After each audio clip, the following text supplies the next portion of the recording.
अस्सलामुअलैकुम मेरे प्यारे इस्लामी भाई और बहनों। आज हम इस वीडियो के अंदर सीखने वाले हैं इमाम के पीछे नमाज पढ़ने का सही तरीका क्या है।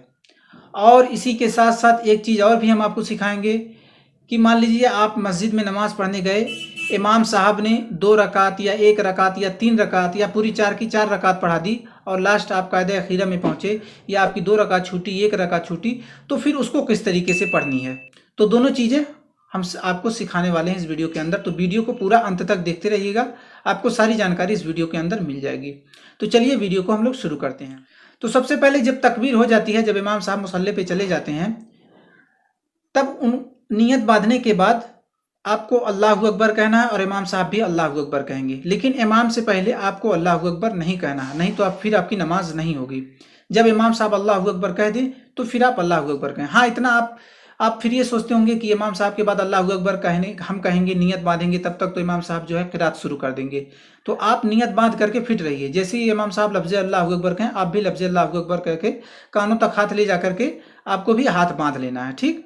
उसके बाद आपको सना पढ़ना है। सना जो हर नमाज में पढ़ी जाती है, सना सुबहानक अल्लाहुम्मा बिहम्दिका, ठीक। अब इसके बाद अगर मान लीजिए कुछ देरी से आप पहुंचते हैं कि इमाम साहब अलहम्द शुरू कर चुके हैं, तब आप पहुंचते हैं इमाम के पीछे, तब फिर इस कंडीशन में आपको सिर्फ अल्लाहु अकबर कह करके जो है नियत बांध लेनी है और फिर सना नहीं पढ़ना है आपको। ये चीज़ हो गई। अब इमाम साहब सूरह फातिहा पढ़ेंगे, कोई सूरत मिलाएंगे, फिर लफ्ज़ अल्लाहु अकबर कहते रुकू में चले जाना है और आपको भी लफ्ज़ अल्लाहु अकबर कहते हुए रुकू में चले जाना है। यहाँ पर बहुत सारे लोग अल्लाहु अकबर कहते हुए रुकू में नहीं जाते हैं, ये सही तरीका नहीं। हालांकि नमाज तो हो जाएगी आपकी, लेकिन ये अफजल तरीका नहीं है। आप पे भी जरूरी है कि आप भी लफ्ज़ अल्लाहु अकबर कहते हुए रुकू में जाएं।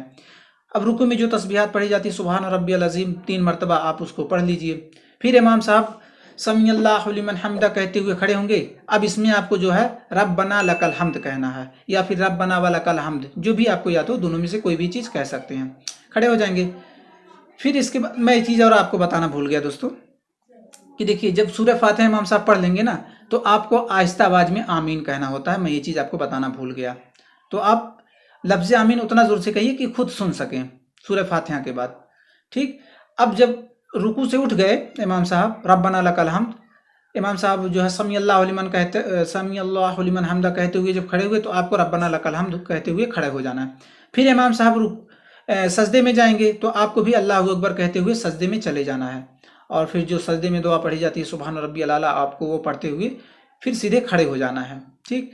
अब फिर इमाम साहब क़िरात शुरू करेंगे और उसके बाद जो है सूरह फातिहा जब पढ़ के ख़त्म करते हैं, तो फिर आपको आमीन कहना है। यानी इस तरीके से जो है दूसरी रकात को भी मुकम्मल करेंगे। अब जब तशहुद में बैठेंगे, तो आपको जो है तहियात पढ़ना है। अब इसमें कुछ लोगों का ऐसा होता है कि मान लीजिए इमाम साहब तहियात पढ़ करके जल्दी से उठ गए और आप तहियात नहीं पढ़ पाए, तो अब आपको क्या करना है। तो इस कंडीशन में आपको पूरी तहियात पढ़नी है, उसके बाद आपको खड़ा होना है। ऐसा नहीं है कि इमाम साहब उठ गए तो आप भी उठ जाएं, ऐसा नहीं। पूरी तहियात को आप पढ़िए, क्योंकि तहियात पढ़ना वाजिब है, तो इसलिए आप तहियात नहीं छोड़ सकते, ठीक। तो तहियात पढ़ के भी उठना है आपको। फिर इसी तरीके से तीसरी और चौथी रकात मुकम्मल हो जाएगी। अब चौथी रकात में मान लीजिए आपने तहियात पढ़ ही रहे थे कि इमाम साहब जो है सलाम फेर लिए, तो फिर आपको सलाम नहीं फेरना है, आपको पूरा तहियात पढ़ना है, फिर आपको जो है सलाम फेरना है। ऐसा नहीं कि इमाम साहब ने सलाम फेर लिया तो आपको भी सलाम फेर लेना है, ठीक। ये तो हो गया इमाम के पीछे नमाज पढ़ने का तरीका। अब हम आपको बताएंगे कि अगर आप इमाम साहब के पीछे नमाज पढ़ रहे थे, मान लीजिए 1 रकात हो, आप जब मस्जिद में गए तो इमाम साहब 1 रकात पढ़ा चुके थे, आपकी 1 रकात छूट गई या 2 रकात छूट गई या फिर 3 रकात छूट गई, यानी इस तरीके से जो भी जितनी भी रकातें छूट गई आपको, उसके पढ़ने का तरीका क्या होता है।